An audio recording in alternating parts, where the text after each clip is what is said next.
गौतम बुद्ध नगर में हैं और मेरे साथ गौतम बुद्ध नगर में 2024 के लोकसभा प्रत्याशी एनडी दीक्षित जी हैं और एनडी दीक्षित जी ने 2027 में होने वाले विधानसभा चुनाव के लिए दादरी से कमर कस लिया है। तो मैं सीधे ही आप लोगों को दीक्षित जी के पास ले चलता हूँ। दीक्षित जी, आपका स्वागत है। ठीक है, आप आए और मेरे से विचार विमर्श किया, क्या करना चाह रहे हैं और जो भी आप पूछेंगे मैं उसका संतोषजनक और यथार्थ उत्तर दूंगा। अच्छा दीक्षित जी, क्योंकि आप यहाँ पे लगातार काम कर रहे हैं दादरी में और गौतम बुद्ध नगर में, और आप चुनाव भी लड़ चुके हैं, 2027 में आपकी तैयारी दोबारा है, विभिन्न पार्टियों से आपका ऑफर आ रहा है, तो क्या कुछ कहेंगे आप?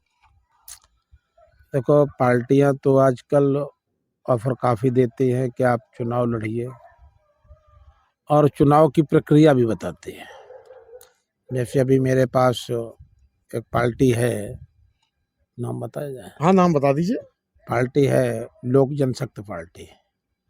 तो उससे भी ऑफर मेरे पास आया है कि आप आइए और हमारी पार्टी में सम्मिलित होइए और आप चुनाव लड़ें।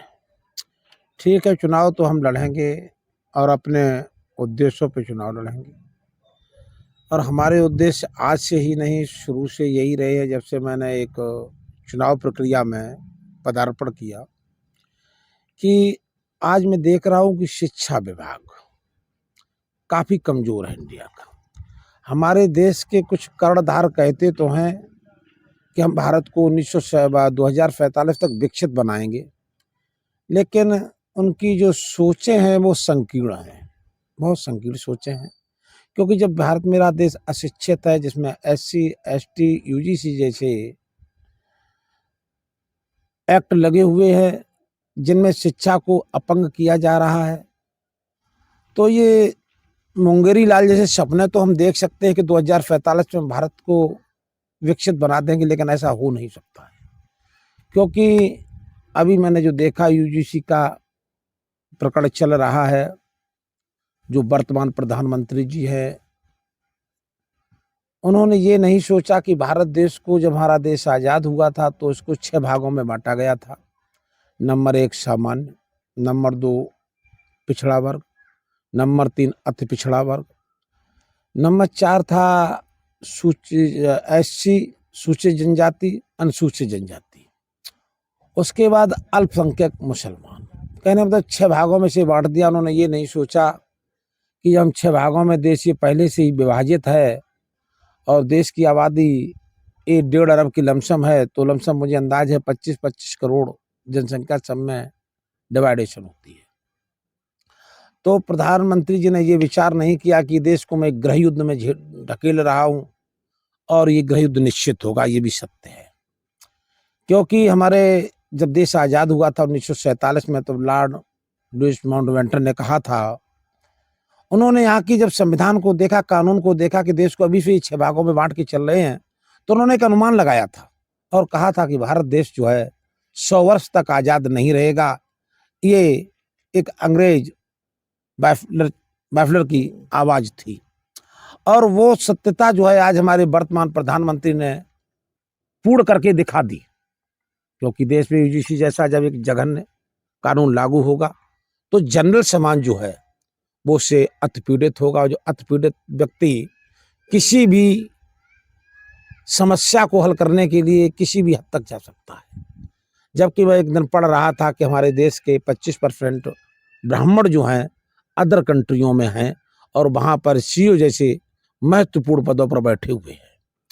अब जब ऐसी हमारे देश के अंदर कुंठाएं पैदा की जाएंगी, मैं तो यहाँ तक कह सकता हूँ, हो सकता है लोगों को गलत भी थोड़ा लग जाए, कि जो अल्प शिक्षित व्यक्ति होते हैं वो ही देश को बर्बाद करने की नींव रचते हैं।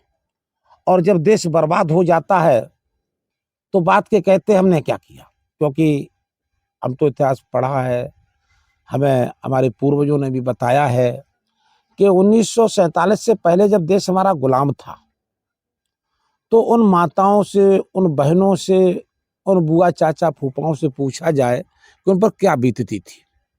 आज उन्हीं वर्तमान में प्रधानमंत्री जी ने ये नहीं सोचा कि हमारे बुआ चाचा ताऊ मामा अम्मा, इन पर अंग्रेजी राज्य में क्या बीतता था, कैसी गुलामी करते थे।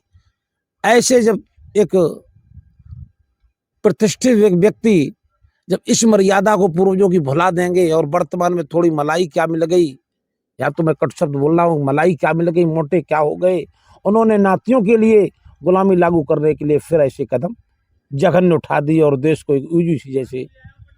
यूजी जैसे जघन्य अपराधों में को लागू कर दिया। जी। अभी मैं देख रहा था कि हमारे गृह मंत्री जी ने कहा था कि जो मैंने यूजीसी लागू कर दिया है वो भारत में लागू होगा क्योंकि संविधान के द्वारा लागू हुआ है। मैं उनसे ये शब्द कहना चाहता हूँ कि आप इतनी जबरदस्ती मत दिखाइए, क्योंकि आप ईश्वर नहीं है। यूसीजी तो इस समय सुप्रीम कोर्ट ने रोक लगा दिया है, 19 तारीख को सुनवाई है। जब इसका विरोध हो रहा था तो आपने इसका जबरदस्ती विरोध किया था गौतम बुद्ध नगर में। तो अगर ये कानून लागू 19 तारीख को सुप्रीम कोर्ट किसे बहाल कर देता है, लागू हो जाता है, ये कानून बन जाता है, तो आप लोगों का विरोध कैसे होगा? देखो, हम सवर्ण से हैं, सीधी बात है, मैं सवर्ण हूँ। और हम ये भी कहेंगे कि आज भी हमारा इतिहास उठा के देखा जाए तो सवर्ण के वैज्ञानिक भी ज़्यादा निकलेंगे और ज्योतिषी भी ज़्यादा निकलेंगे और बुद्धिमान भी ज़्यादा निकलेंगे। क्योंकि मैंने एक चीज़ पढ़ी थी कि जैसे हमारे अटल बिहारी वाजपेयी जी जब न्यूयॉर्क में गए हुए थे, 1998 की ये बात है, जब परमाणु और हाइड्रोजन बम का परीक्षण किया था, तो उन्होंने कहा था कि वो देश हमें ज्ञान दे रहे हैं जिन्होंने नागासाकी हिरोशिमा में परमाणु बम गिराए थे, जबकि शिक्षा ज्ञान देने का अधिकार मेरा है, किसी अन्य का नहीं है। एक और हमारे ब्राह्मण थे जिन्हें हम चाणक्य जी भी कहते हैं, तो उन्होंने कहा था कि ब्राह्मण की गोद में सृजन और पालन दोनों हमेशा डोलते रहते हैं, जबकि उन्होंने चंद्रगुप्त जैसे राजा को महाराजा बनाया। उसके बाद मैंने और भी पढ़ा है, पुष्यमित्र शंगु जब उन्होंने बौद्ध धर्म के 84 लाख स्तंभों को नष्ट किया था, तो उन्होंने उस राजा से कहा था, उस राजा ने कहा कि तुमसे किसने कहा है कि तुम ये हथियार तैयार करो, सेना तैयार करो और शत्रुओं से लड़ो, किसने तुम्हें आदेश दिया है? तो पुष्यमित्र शंगु ने कहा था उस राजा से, नाम तो वसुदेव ऐसा कुछ था, जिन्हें कहा था कि आज्ञा देने का अधिकार केवल ब्राह्मण को होता है, और ऐसे कहकर के गर्दन एक पल में काट दी थी। तो ब्राह्मण इतना क्रोधी भी है, यदि हम लोग ब्राह्मणों को ज्यादा या जनरल को ज्यादा परेशान किया गया तो हम वो चीजें करने में 2 मिनट की देरी नहीं लगाएंगे। विरोध होगा, बिल्कुल होगा, और जबरदस्त विरोध होगा। और जब तक आरक्षण SC/ST एक्ट जैसे जघन्य कानून खत्म नहीं हो जाते हैं, तब तक जनरल बराबर आंदोलन करता रहेगा, चाहे उसे किसी भी हद तक जाना पड़े। अच्छा, 2000 यदि ये हमारे कुछ विपक्षी लोग ये चाहें कि हम जनरल को यहाँ दबा देंगे, यहाँ नष्ट कर देंगे, मार देंगे, क्योंकि मैं देखता रहता हूँ कभी ये मुसलमानों से झंझट करते हैं। यदि मुसलमान इस देश के अंदर होते तो मुझे अंदाज है कि सबसे ज्यादा यदि दुरुपयोग होता तो ब्राह्मणों का होता। और यदि ब्राह्मणों के साथ इस बात पर समझौता नहीं किया जाता है, यदि हमारी जनता एकजुट नहीं होती है, तो लॉर्ड लुईस माउंटबेटन की भविष्यवाणी सत्य होगी। इसे न वर्तमान प्रधानमंत्री जो रोक सकते हैं और न वर्तमान गृह मंत्री रोक सकते हैं। यदि इन्होंने अपने बुआ, चाचा, ताऊ और मामाओं की सबकी यादें भुला दी हों तो कोई दिक्कत नहीं है, वो दिन बहुत जल्दी आ जाएंगे, जिसे कोई रोक नहीं सकता है। अच्छा, 2027 में आप विधानसभा की तैयारी कर रहे हैं, तो उसके लिए क्या आपने भूमिका बनाई है?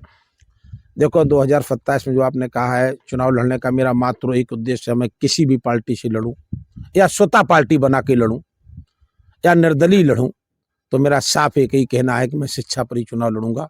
क्योंकि जब भारत की शिक्षा फ्री होगी, भारत की शिक्षा सुदृढ़ होगी, भारत की शिक्षा अच्छी तरह होगी, और मेरा केवल एक ही उद्देश्य है, जब भारत शिक्षा सुदृढ़ होगी तो भारत विकसित होगा, और भारत विकसित होगा तो भारत विशाल भी होगा।